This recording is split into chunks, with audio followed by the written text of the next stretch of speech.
Kibu Denis Prosper amekamilisha rasmi usajili wake kwenda klabu ya Libya Al Nassr Benghazi, akiondoka klabu ya Simba baada ya mazungumzo ya uhamisho kufanikishwa kwa pande zote mbili. Hii ni mara ya pili kwa Al Nassr kumtafuta Kibu baada ya jaribio la awali kabla ya kuanza kwa msimu huu kushindwa kufanikishwa.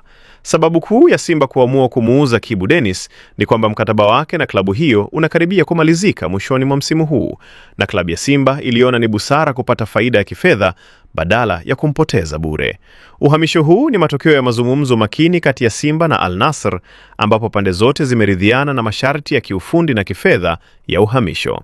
Kibu Denis alijiunga na Simba mwaka 2021 na amekuwa mchezaji muhimu, akichangia mabao muhimu na kushirikiana kikamilifu na wachezaji wenzake. Kwa upande wake, Al Nassr Benghazi inamuona Kibu kama nyongeza muhimu katika kikosi chao, ikitarajia kutumia uzoefu na ujuzi wake katika ligi kuu ya Libya na mashindano ya kimataifa.